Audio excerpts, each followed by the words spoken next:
Annette Swanson is joining us. She is the mother of Brandon Swanson, joining us from Minnesota. First of all, I want to ask you, Ms. Swanson, you were on the phone with your son a large part of those early hours when you were trying to find him, and he was trying to find you. He wasn't hurt at all, right? I mean, the car went into a ditch, but he seemed to be okay. He said he was fine, that he was not injured.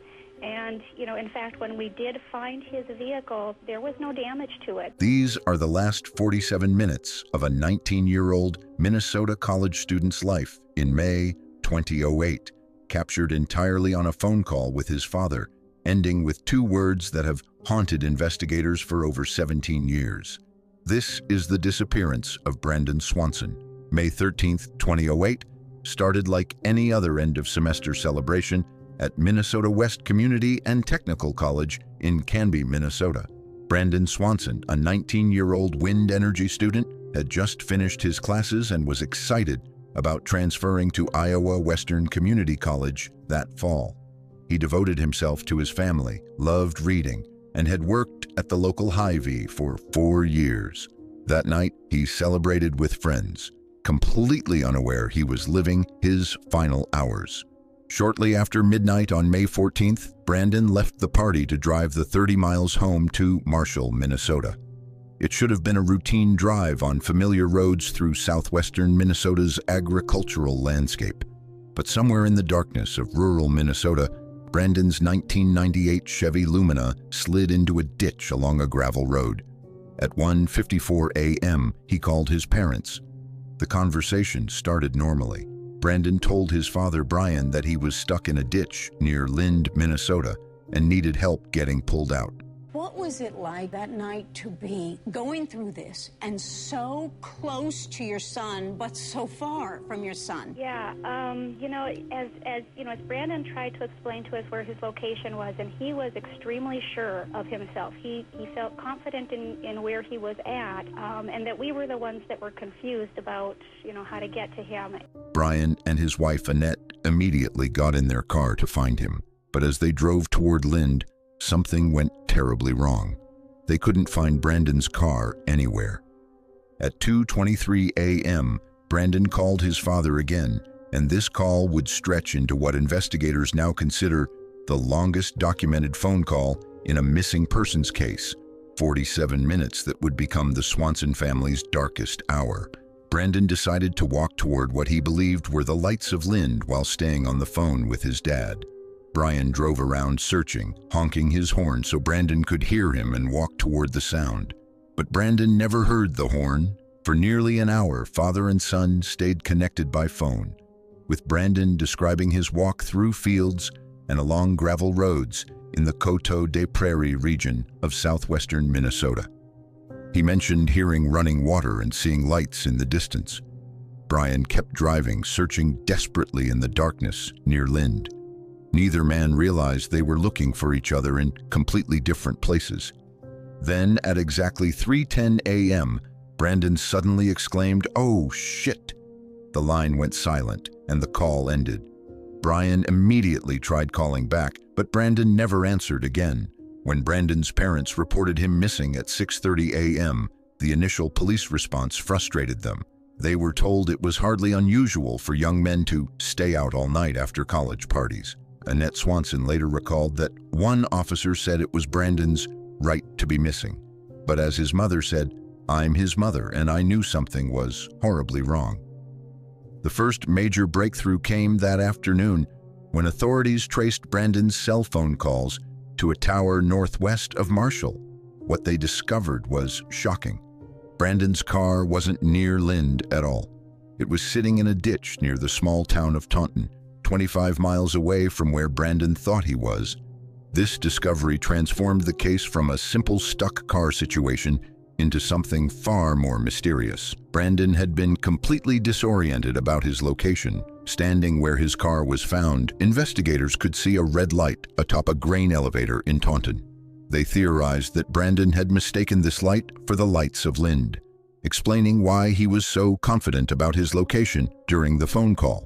But if Brandon's car was near Taunton, where had he walked during those 47 minutes? And what had caused his sudden exclamation and disappearance? the search for Brandon Swanson became one of the most extensive missing person investigations in Minnesota history. More than 500 volunteers joined the effort, including 34 certified search and rescue dog handlers from 9 different states who conducted over 1,900 K9 missions. Search teams covered 122 square miles over 120 days of active searching. The most significant clue came from bloodhounds who picked up Brandon's scent trail. The dogs traced his path for approximately 3 miles from where his car was found, leading directly to the Yellow Medicine River. But here's where the story becomes even stranger. After reaching the water, the dogs continued tracking his scent across to the other side of the river and along the opposite bank toward another gravel road.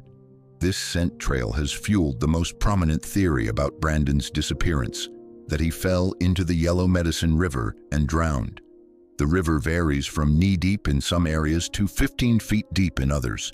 Brandon's final words, "Oh, shit," could easily have been his reaction to suddenly stepping into water or falling from a bank. Supporting this theory is Brandon's physical condition that night. He was legally blind in his left eye from a childhood injury and had left his corrective glasses in the car.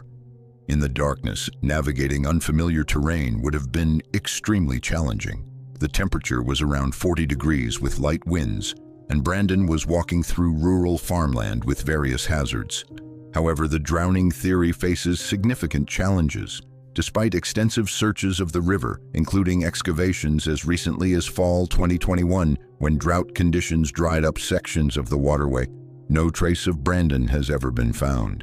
Search manager Jeff Hassa, who called this by far the biggest search I've ever been involved in, noted that bodies typically surface in rivers, especially after this much time has passed. Another puzzling detail contradicts the drowning theory. Brandon's cell phone remained active for 2 full days after his disappearance.